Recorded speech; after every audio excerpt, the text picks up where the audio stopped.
Hoy senté en la misma mesa dos personas que capaz jamás debieron coincidir en un set. Una vive del cuerpo, otra vive del alma. Uno trata de sostener tabúes, otra los rompe. Sin embargo, aquí están hoy para decir la verdad o la verdad que cada uno carga. Así que muchas gracias por estar aquí, muchas gracias a los dos por estar acá. Sobre todo lo importante es que sea una conversación en el marco del respeto, pero en el marco también de la madurez y de la profundidad del tema, de lo que el tema merita. Y aquí, por supuesto, que nadie viene a salvar a nadie. Yo creo que por primera vez nadie viene a salvar a nadie.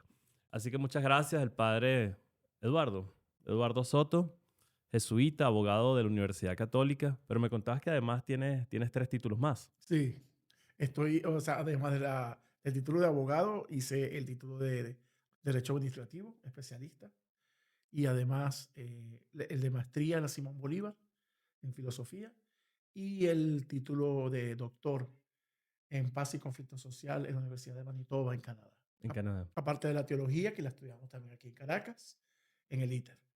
Estás enamorado de tu carrera, Sí, sí, sí. definitivamente. Y Ángela, con 7 años de experiencia en la industria del entretenimiento para adultos. Sí. Bienvenida, Ángela. Gracias también a ti por aceptar esta entrevista y o digamos, por participar aquí en este podcast que siempre requiere de valentía, ¿no? Por ser un tema a veces tan tabú y tan difícil de ser socialmente aceptado, ¿no? Tú también estás enamorada de tu carrera. Sí, a mí me gusta mucho mi carrera. No solo grabo contenido, sino que también hago shows en vivo. Creo que también no es educar, pero sí puedo un poco concientizar a las personas sobre el tema. Y pues no, a mí me gusta mucho, la verdad. Voy a arrancar con una pregunta a ver si puedo romper un poquito el hielo, ¿no? ¿Ustedes, qué creen ustedes que puede envidiarle cada uno de la carrera del otro? Aunque sea en secreto. No le envidio nada, No, realmente. Nada. Realmente. Yo creo que Ángela, quizás por la experiencia que tiene, puede ayudar a mucha gente, ¿no? Que creo que en la medida que una persona tiene experiencias de vida, de situaciones que pueden ser tabú para muchas personas o pueden ser situaciones límite, eh, una persona puede ayudar, por ejemplo, ya puede ayudar a muchas mujeres que se han sentido maltratadas, que se han sentido usadas por sus parejas. Entonces, ella tiene una experiencia y un conocimiento que yo no tengo en ese sentido. Si a mí me llega allá a la parroquia una persona con una experiencia de maltrato desde ese punto de vista, desde el punto de vista sexual, yo puedo decir algunas cosas que conozco por mi formación, por mi entrenamiento, pero yo estoy seguro que si esa persona conversa con Ángela, Ángela le va a dar a ella como un sentido de autoestima como mujer, como persona, como que ella es dueña de su sexualidad y no es esclava de nadie. O sea, ese tipo de mensaje ella lo puede dar mucho mejor que yo. Entonces, en ese sentido, eso sería lo único que yo por lo menos, eh, por ejemplo, si Ángela está dispuesta a hacer ese trabajo en mi parroquia, yo estaría feliz de que lo hiciera, porque me parece que es algo valioso e importante. ¿Eres religiosa, Ángela? pues la verdad, yo creo que normal. No soy tan religiosa. Antes sí iba más a la iglesia y todo ese tipo de cosas, pero yo creo que más la religión va en uno mismo, desde tu casa, desde donde tú quieras que estés, pero a Dios o a quien sea que creas, lo tienes que llevar en el corazón y en tu cabeza. Entonces, ¿Tú en qué soy crees? religiosa normal. No sé. Yo creo que hay algo, obviamente, porque en todas las religiones existe un Dios, existe Dios, hablan de Dios, pero no sé, yo siento que es un poquito fuerte y no es tan compasivo como dicen Dios en la tierra. A eso te iba a preguntar, ¿te has peleado con Dios? Sí, muchas veces. Tu hermana fallece y, digamos, entras en un estado, digamos, de cuestionarte inclusive la religión, la vida, a Dios.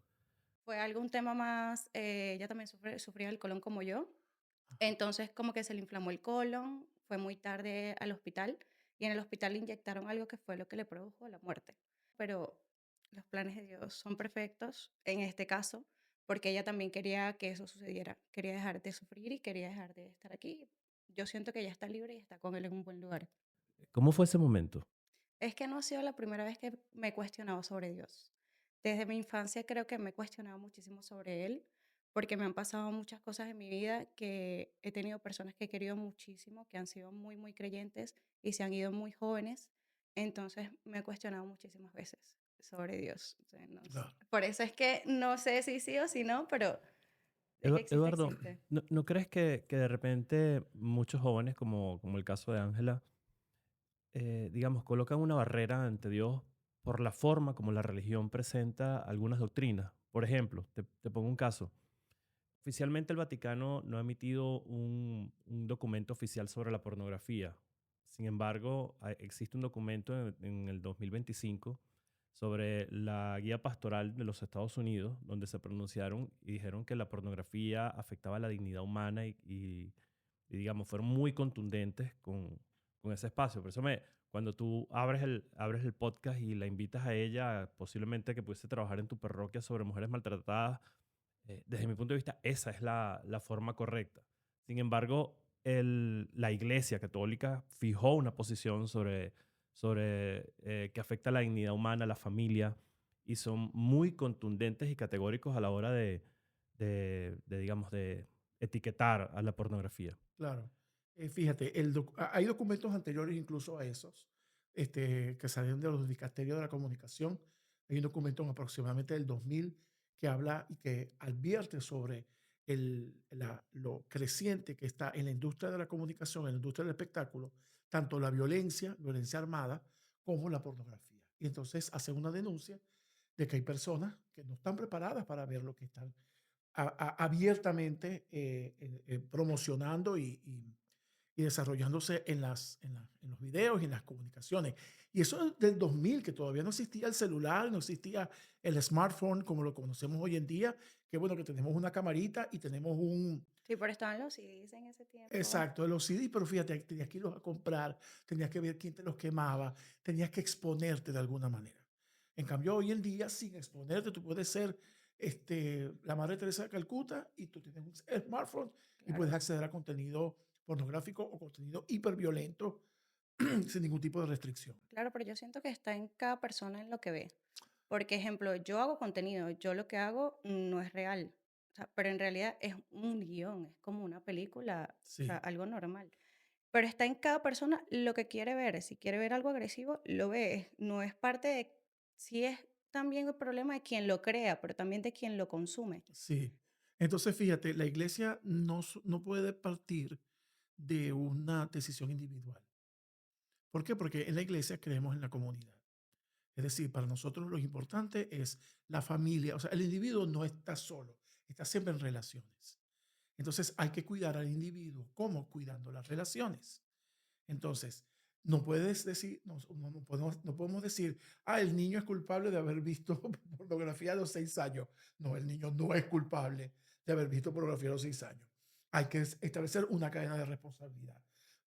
Un papá que dejó el celular donde no debía, la industria que promociona ese tipo de contenidos y no hace las debidas advertencias, etcétera. O los padres que no le ponen restricciones a los teléfonos, a los celulares. Exacto. Entonces, pero contestando tu pregunta, Israel, sobre esa visión de Dios, yo creo que nosotros como iglesia eh, hemos querido de alguna manera acercarnos más a la gente, sobre todo a partir de la experiencia de Papa Francisco. Eh, ¿Por qué? Porque ciertamente ya desde hace muchos años, incluso antes de los años 60, había ya esa visión de que la sociedad como que iba por un lado y la iglesia iba por otro. Y la iglesia como que se cerraba cada vez más. Y ese fue precisamente el momento en que la iglesia quizá fue más fuerte en Venezuela. O sea, casualmente en los años 40, 50 y principios de los 60, quizá podemos decir que es cuando la iglesia es más fuerte en toda la historia de la iglesia venezolana. ¿Por qué? Porque había colegios católicos, que se fundan los colegios católicos. Tú haces un paneo por Caracas. ¿Cuándo se fundaron? ¿Cuándo se fundó San Ignacio? ¿Cuándo se fundó Santo Tomás de Villanueva? ¿Cuándo se fundó? Y todos se fundaron en esa época, la época al final del gomecismo, ante la democracia. En esa época.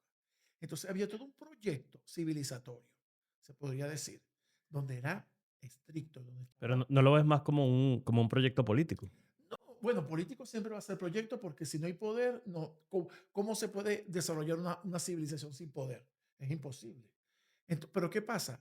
Ocurre el Vaticano II por Juan 23 y, y ese documento, esa serie de documentos, tienen que ser recibidos por la Iglesia Latinoamericana y tienen que ser puestos en práctica.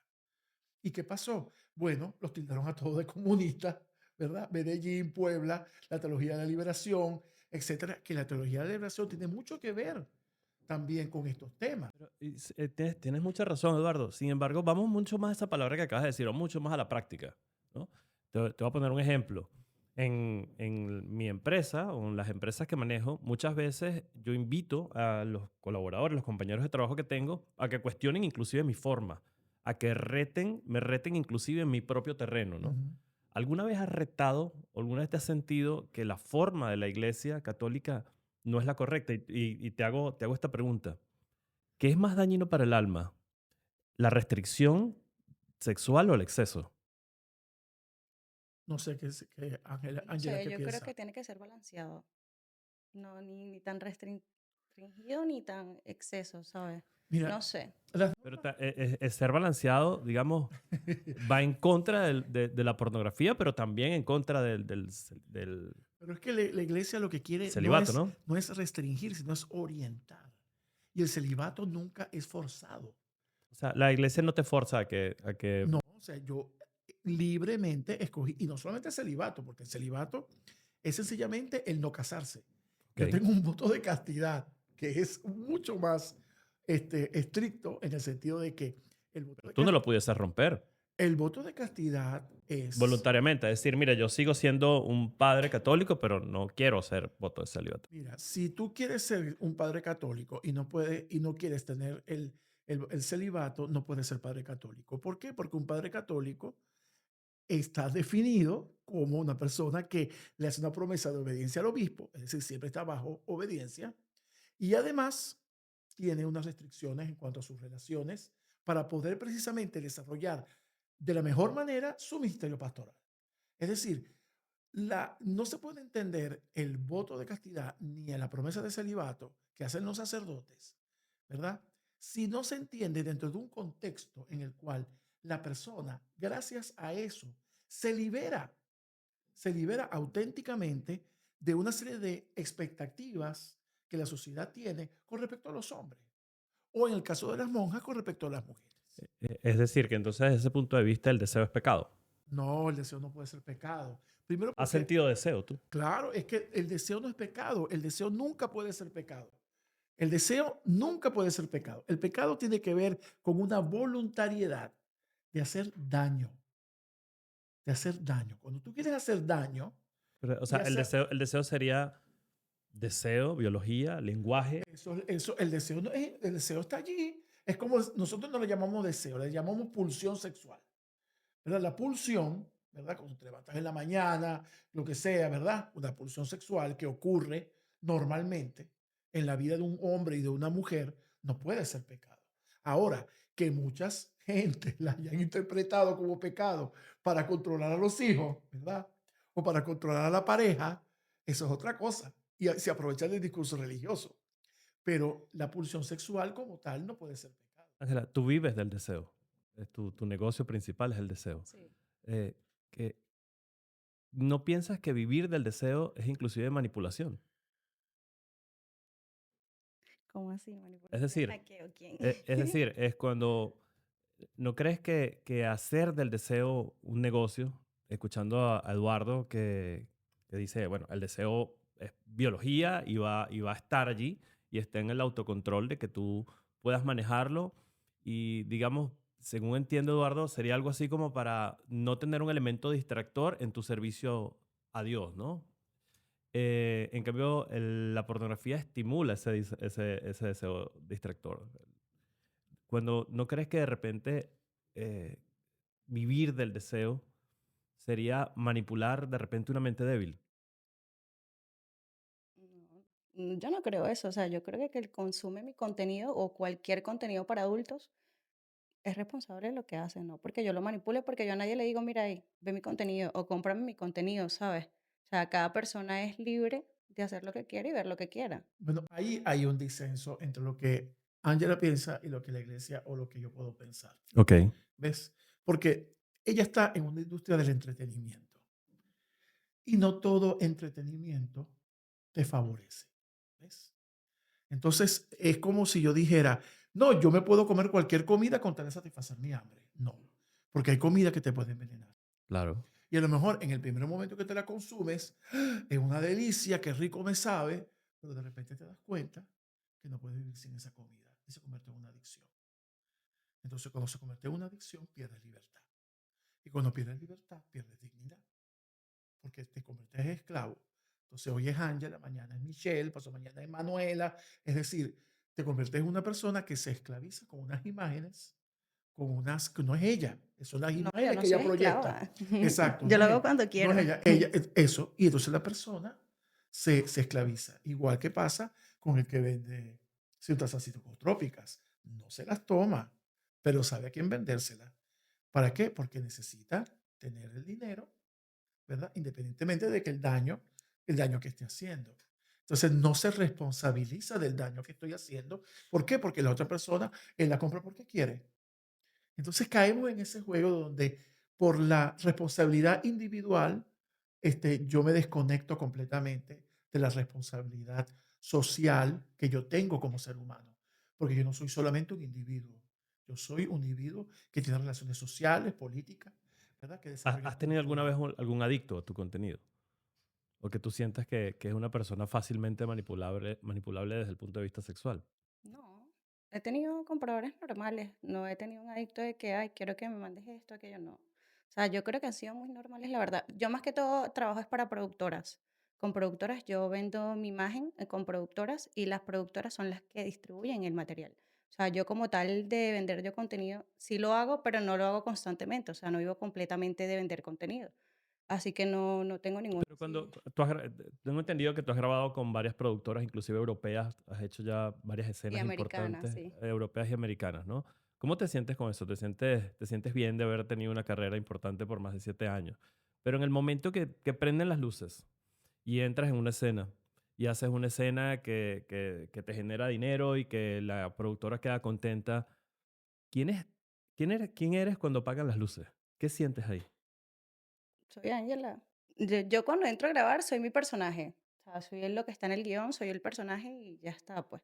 Y cuando salgo sigo siendo yo. Ángela, una persona normal que sale a la calle, que tiene valores, aunque muchas personas digan que no. ¿Cuáles son tus valores?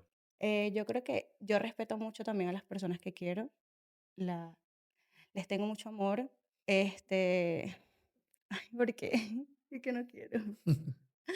Ay, no, no sé. Es que siento que si la otra vez me preguntaron lo mismo y dije algo y me dijeron como que no, tú no tienes eso.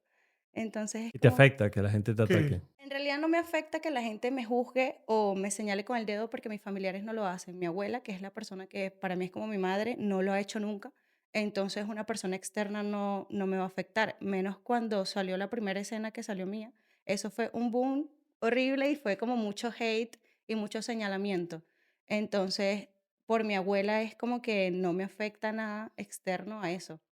Pero sí es un poco incómodo que las personas te señalen por algo cuando quizás esas personas son peores en privado. Y si tuvieses que cambiar una sola etiqueta de Angela, de la actriz porno, ¿cuál sería? ¿Cuál sería esa etiqueta que te molesta más cuando la escuchas, cuando la lees, cuando la ves?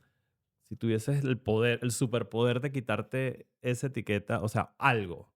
No, lo que me molesta es que piensen que soy fácil, que porque grabo videos ya tú vas a salir conmigo y vamos a ir a tu casa o vamos a ir a un hotel o cualquier cosa y Bueno, Y en tu caso, Eduardo, ¿cuál sería la etiqueta que tú que quisieras de tu considero. profesión? No, yo soy como soy. Mira, a diferencia de Angela, es una artista. Es lo que yo estoy viendo. Ella es una artista y ella crea un personaje. Y ese personaje hace cosas delante de una cámara que hay ciertas personas que las compran y le Pero interesan. que según la Iglesia Católica Y claro, porque va en contra de la dignidad de la familia exacto, y... porque nosotros en la iglesia incluso se habla de erotismo y el erotismo es algo dentro del arte. Y si algo hay de erotismo hay en las iglesias barrocas allá en Roma, tú vas y están todos esos cuerpos voluptuosos, etcétera. Es decir, que el desnudo no es problema, el problema es la pornografía, la industria pornográfica, que es toda una industria que está siendo manejada de una manera irresponsable Ok. ¿ok? Donde, O sea que si en este caso, si Angela hiciera su productor independiente y la hiciera ella sola, ¿tú crees que la percepción de la Iglesia Católica cambiara con respecto a ella como pecadora? mira, todos somos pecadores. O sea, ella no va a dejar de ser pecadora porque deje de hacer entretenimiento para adultos. Todos somos pecadores. Sí. Todos necesitamos la misericordia de Dios. Todos. Ahora, ¿qué parece? Que si ella, por ejemplo, se dedica a realizar actividades artísticas, ¿verdad? Como por ejemplo ahorita sale el pez que fuma y tiene que ver una escena, a juro, de un desnudo No, no, famoso. Angela es Por- actriz porno. exacto. Pero si ella, por Pero ejemplo, escenas normales, escena, bonitas. No exactamente, nada hardcore ni exact- nada de eso. exactamente. Si ella, ¿por qué? Porque el punto está en que para la iglesia la relación sexual tiene niveles de sacralidad. Es algo sagrado, algo íntimo. Es algo hermoso, precioso, que hay que cuidar. ¿Y el Entonces, sexo casual, cómo lo ve la Iglesia? bueno, no lo ve mal, lo ve tan mal como ve la pornografía. ¿Por qué? Porque ¿Tener para sexo antes del matrimonio? tener sexo antes del matrimonio y si te viudas después del matrimonio. O sea, el punto está en que la iglesia trata de proteger la expresión más sublime de amor que puede existir entre un hombre y una mujer, que es la relación sexual. La iglesia trata de proteger eso para proteger fundamentalmente a la mujer. Pero sabes que la psicología dice que es al revés. Ujú, La psicología dice que el amor nace del sexo y no al revés. ujú. Y particularmente creo que debe tener algo de razón. Imagínate comenzar una relación con alguien que no la tocas hasta que te casas y cuando te casas no te gusta la Claro. relación sexual con esa persona. Sí, de hecho, Amor y Leticia, que fue la encíclica al final del Sínodo de la Familia, que trató de moderar un poco esas posturas tan estrictas en relación al noviazgo de manitos agarradas, que sabemos que la gente no lo cumple, ¿verdad? Pero que está allí como horizonte y como lo deseable. Y cuando tú tienes una hija, es lo que tú le dices, usted no se va a acostar con ese hombre hasta que no vea el corona. O sea, todo ese cuento, ¿verdad? Que está en el subconsciente colectivo venezolano y latinoamericano. Em, la iglesia abraza y entiende que la urgencia sexual de los adolescentes y de los jóvenes, o sea, no, para nosotros eso no es algo escandaloso ni que se van a condenar todos, por favor. O sea, sabemos que los muchachos, y sobre todo en un ambiente tan erotizado como vivimos, pues es muy difícil escapar Pero de es los que yo, muchachos. yo, yo pienso que perfectamente puede existir sexo sin amor. Claro que sí. De hecho, eso es una de las cosas que muchas veces la Biblia castiga. Eh, el, ¿Por el- qué castiga? bueno, la Biblia lo castiga. La Biblia aparece el famoso pecado de Onán, ¿verdad? Onán, que tenía relaciones sexuales con su mujer y no completaba la relación, sino que expulsaba afuera. Y Ujú. entonces viene un rayo y lo fulmina. Dios lo fulmina. Entonces, claro, ese relato de Onán, ese relato que está en una parte ínfima de la Biblia, ¿verdad?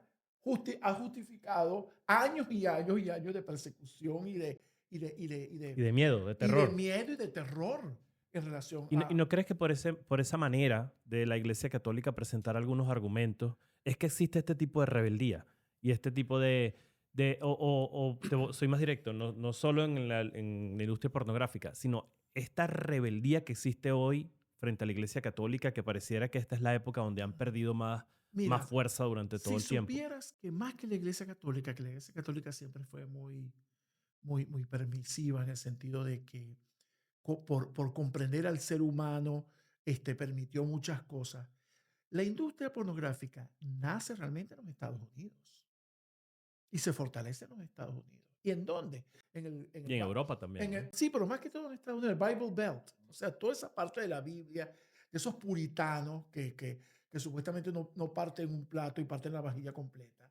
Es decir, fue como una respuesta a ese proyecto civilizatorio que tenía que ver con una obediencia estricta de la ley, con una percepción también de pueblo elegido que tenían y tienen los gringos, muchos de ellos, de decir, nosotros somos el pueblo elegido, nosotros tenemos que ser puros y tenemos que avanzar, etcétera. O sea, todas esas ideas. Y aparece entonces la industria dándoles en la cara, a diferencia, por ejemplo, de cómo se ve la industria pornográfica en Francia, por ejemplo no tanto en España, porque en España sí la iglesia, y no tanto por la iglesia, sino por Franco. Es decir, son temas complejos que no dependen absolutamente de decir, no, que el Papa lo manda y por eso es que esto es pecado. No, no es algo tan sencillo. Y, no, y la industria se va a desarrollar mucho más en los países protestantes. O sea, tenemos Suecia, Noruega, Estados Unidos, ¿verdad? Son países protestantes. ¿Por qué? Porque allí ese contraste va a ser mucho más fuerte que lo que pasa, por ejemplo, en Latinoamérica, que lo que pasa, por ejemplo, en España en los últimos años, o lo que puede pasar en Italia, donde bueno, hay películas como las de Fellini, por ejemplo, que se pueden burlar de la iglesia y que pueden poner imágenes grotescas, entre comillas, pero significa que hay una libertad frente a lo sagrado que quizás no existía en otras culturas donde era mucho más estricto y mucho más condenado socialmente. Nunca has Eh, cuestionado nada de la forma de la Iglesia Católica. Es decir, y tú nunca has cuestionado nada de la industria. O sea, te Ah, pongo un no, ejemplo. yo iba a decir algo primero. En Sí, España sí pasa mucho eso. De hecho, la primera productora con la que yo trabajé hace muchos, como si fuera un padre, una escena como si fuera un padre en España. Es una productora española y hace muchísimas escenas así, con un padre y como un monaguillo y eso. exacto, exacto. Es tratar de, porque es esa mentalidad de romper el tabú, de romper los de la esquemas, rebeldía. es la rebeldía. No, pero yo eso lo veo mal. No harías una escena No, vestida de monja. no, No, ¿ves? ¿Te no. das cuenta? Entonces hay algo en ti de religiosa. No, no tanto eso, es más que todo respeto. Ujú. O sea, porque no sé, yo veo eso muy mal, la verdad. No sé. Exacto, es que la persona que busca ese contenido, ¿qué está buscando? Ese es el El punto. morbo, tal vez. El punto es, entonces, y después de eso, ¿qué vas a buscar? ¿Qué vas a romper? Vas a romper la relación padre-hija o la relación madre-hijo. O sea, ¿hasta dónde van a llegar? Claro. O sea, por eso la iglesia es tan celosa con este tipo de cosas. Porque esto es como lo que llaman el slippery slope en Estados Unidos. El tobogán resbaladizo. Tú No comienzas hay a, límite. tú comienzas metiéndote con la iglesia y después te metes con tus propios hijos. Ujú. Eso es horrible. Pero en España también pasó un caso sobre un cura o un padre, no recuerdo, que agarraron creo que fue en Marbella, en una parte de España, que estaba con muchas chicas y muchas sustancias. Y el padre se montaba sus fiestas con un poco de mujeres y todo, y Claro. con el dinero del... De la Pero parroquia también. Sí. digamos, Bueno, la ese parroquia. tema, ese tema no. Al principio del podcast hablábamos del equilibrio. Ujú. ¿No crees que también el exceso de que te reprimo, el exceso de control, y tú decías algo sobre el poder, del poder y controlar? ¿No crees que ese exceso de la Iglesia Católica, sobre la gente que trabaja en la Iglesia Católica, sobre ustedes que construyen la Iglesia Católica, ¿no crees que se le va la mano? Bueno, puede ser que en algún momento nosotros, Porque es una realidad los miles de casos de abuso también que existen y sí, y de... los hay, pero yo digo que, yo te digo, nadie está obligado. Nadie está obligado. Así como a ella no le pusieron una pistola en el pecho para grabar el contenido que ella está grabando, Ok. Ujú. a ninguna persona de la iglesia le obligaron a meterse en un seminario y a ordenarse de cura. Y Además, nunca te has cuestionado irte. no, no, mira, yo entré a los 25 años. Ya yo había corrido un poquito la vida, Ok. como dice. Ya habías Abogado, vivido. abogado, trabajaba en el Seniate, a mis novias, o sea, como cualquier otro muchacho de su edad en esa época. Y yo tomé esta decisión libremente. A mí lo que más me costó fue dejar a mi familia, Ok. porque yo soy como dice Ángela, que eso también nos parecemos en lo del colon, yo también sufro del colon, y nos parecemos en que yo amo a mi familia muchísimo. ¿Y cuál es el momento hablando de esos momentos que te han costado, cuál es el momento de amor más intenso que has vivido fuera de la sotana y tú fuera de un set de grabación? Que tú me digas, mira, este momento en mi vida ha sido maravilloso y lo recuerdo con mucho, que no Mira, tenga que ver con tu trabajo. yo me he sentido muy amado en mi vida, muy amado. Pero te digo que las experiencias más fuertes de amor que yo he tenido han sido con Jesucristo. O sea, de verdad que es como otro nivel.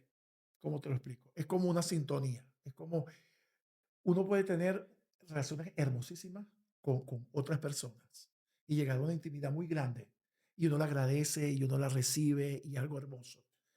Pero cuando uno recibe el regalo, porque en el fondo es un regalo, eso uno no lo conquista, eso es un regalo que Dios te da.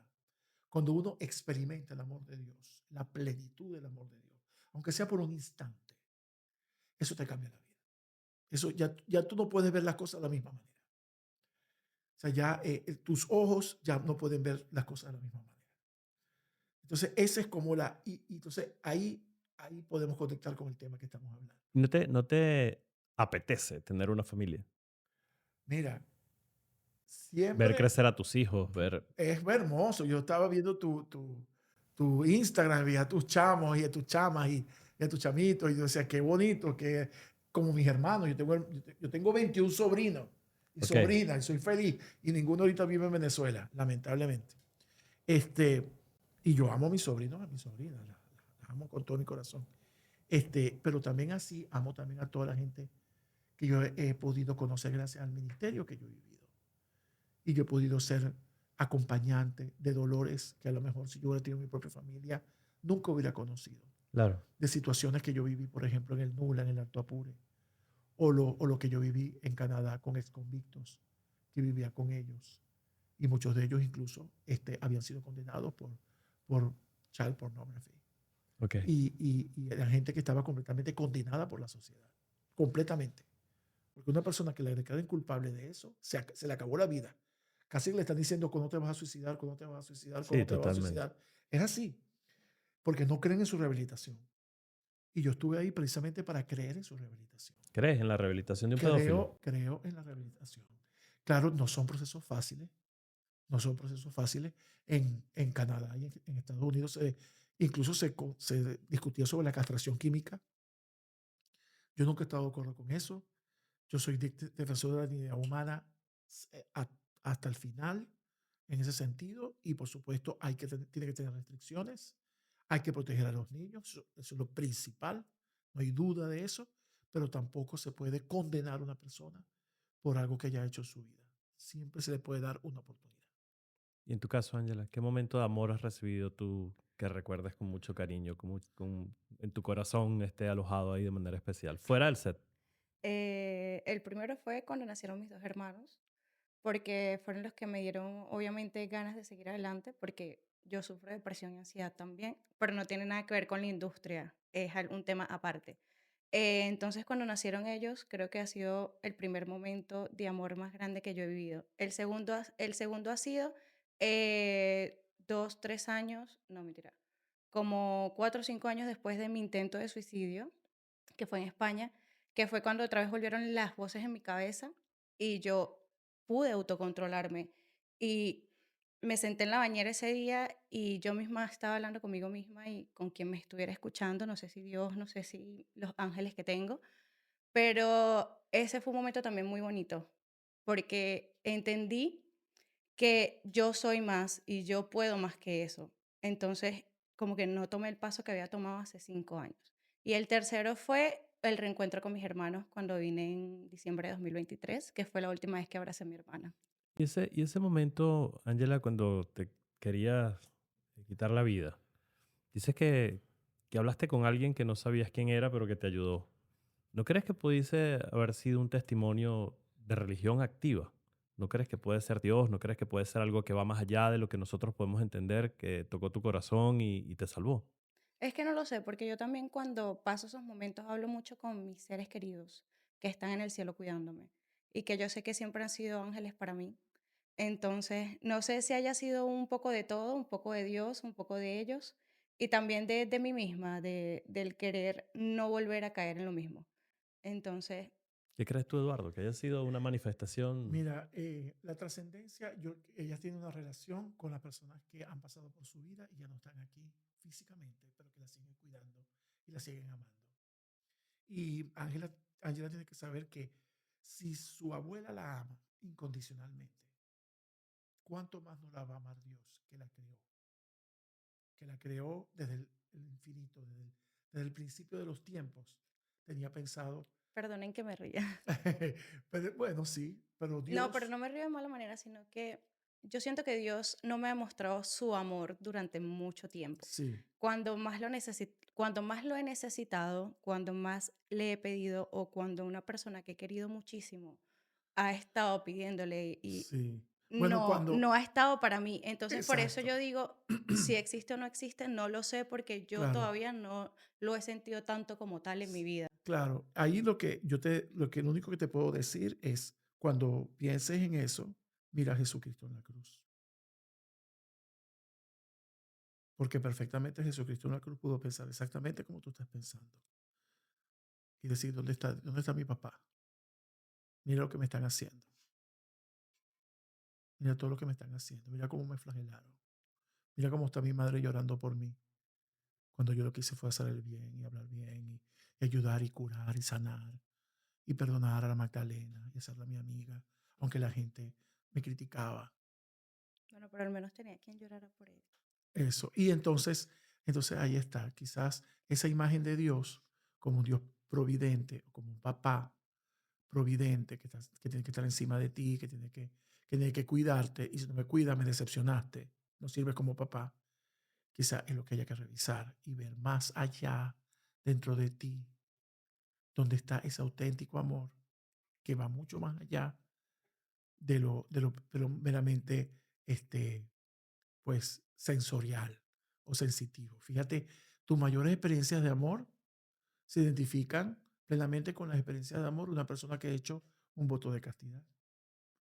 Porque en ninguna de esas relaciones tú has involucrado el sexo, ni con tus hermanas, ni con tus hermanos, ni contigo misma, en el sentido de que cuando tú te sentías deprimida, te sentías en esa situación liminal, jamás pensaste, yo voy a solucionar esto amándome a mí misma desde el punto de vista sexual. O sea, no procede.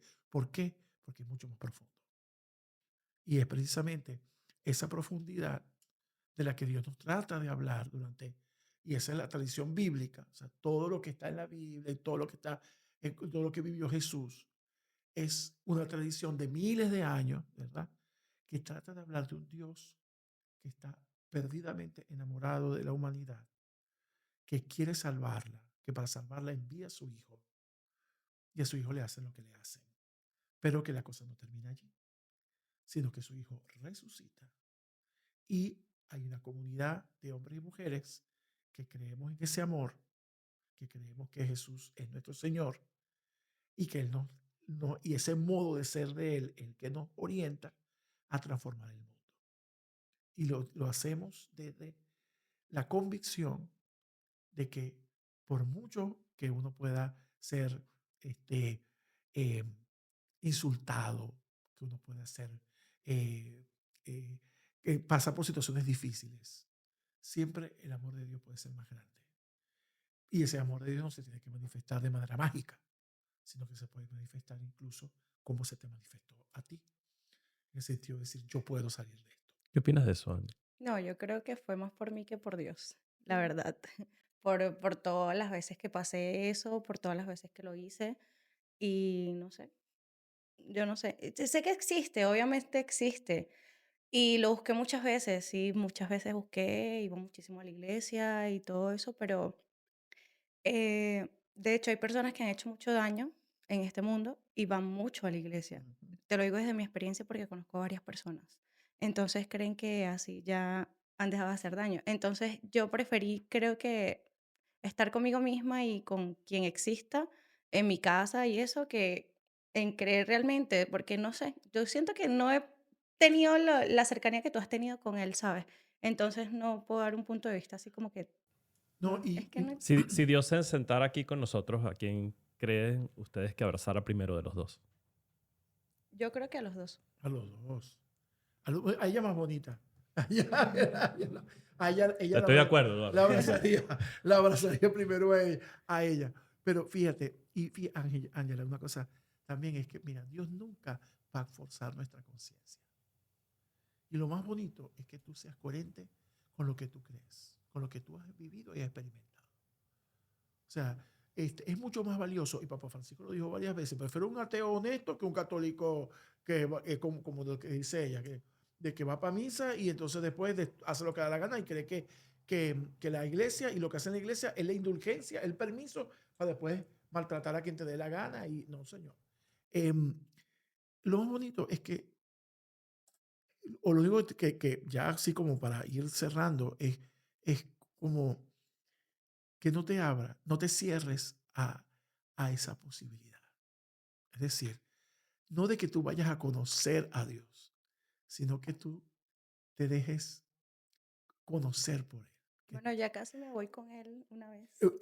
No, en sí, serio, me pasó en Sevilla. Casi, casi me fui, pero bueno, estoy aquí otra vez. Pero sí, exacto. sí, como decía Eduardo, para cerrar, después de haber tenido esta conversación tan franca y honesta y tan desde dos puntos de vista tan contrastantes, ¿no? ¿Qué crees tú que te llevas hoy de Eduardo o de su postura? ¿Y qué te llevas tú hoy de Ángela de una persona que dijo, yo he intentado buscarlo, nunca he estado? La vida me ha tratado a patadas. eh, Se muere mi hermana, tengo una familia difícil, he tratado, he pensado en quitarme la vida. Hay algo que de alguna manera ella siente que ella misma y su fortaleza y su resiliencia la hace levantarse y seguir luchando en medio de una industria que es profundamente juzgada por la sociedad, por la iglesia, por todo el mundo, pero que al final, puertas abajo, aguas abajo, la gente la consume. Mm. Y eso es lo que la hace una de las industrias más poderosas del mundo. ¿Y qué te llevas tú de Eduardo de ver a alguien que te dice, es una elección y es una elección sin miedo y que al final él habla y se expresa con una paz profunda y digamos, con, con amor en su corazón y con apertura inclusive a lo que la misma iglesia de la que él es parte, él abre sus puertas para ti? ¿A qué se lleva cada uno de esta conversación? Comienza tú. No, tú primero. No, no, yo de verdad que para mí, Ángela es eso, la veo como una persona bella, una hija amada de Dios, amadísima. eh, es una artista, siento que ella hace un arte. Siento que sí que también puede haber en tu corazón muchas heridas que necesitan ser sanadas y que la mejor manera de sanarlas es poniéndole tu corazón a Jesús en sus manos. Y te puede ayudar así como que me gustaría que solamente leyeras el Evangelio, que no te fueras a otra parte de la Biblia, sino que cuando te sientas así un poco como, como, como necesitada de trascendencia o de comunicarte, además de tu familia, con algo más, leyeras el Evangelio solamente y veas a Jesús cómo él trataba a las mujeres, cómo él trataba a su mamá, cómo él trataba a Magdalena, cómo trataba a la viuda. Ver esa actitud de Jesús, que siento que te puede reconciliar un poco con esa imagen del Padre que te abandonó cuando tú más lo necesitabas, que es la que está ahí preponderando en tu relación y que está bloqueando tu relación con Dios. Entonces, claro, dice, ¿existe Dios? Bueno, debe existir, pero no sé, sea para otros que lo consiente y les hace milagros y tal, porque a mí, o sea, yo, mira, a mi hermana, le pedí, nada, me murió igual en el hospital, ¿entiendes? O sea, tienes historias que de alguna manera, al ser interpretadas de esa manera, desde la perspectiva del papá, que tú esperas que te cumpla y no te cumple, hay una sensación de abandono. Y por supuesto, al haber sensación de abandono, hay rabia, hay rabia. Entonces, es importante eso, pues, que asumas la rabia, y la expreses. Y a lo mejor tu manera de expresar la rabia tiene que ver también con el modo en cómo tú haces tu trabajo.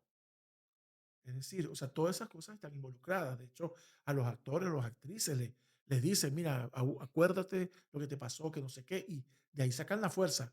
Aquí en este caso, no sé, porque desconozco cómo es eso, pero sí siento que Dios te ama como eres y que bueno, y yo siento que, que es necesario sanar muchas cosas para que puedas ser más feliz, que es lo que Dios quiere que seamos en este mundo. Yo siento que sí he sanado varias cosas, solo que uno sana, pero no olvida.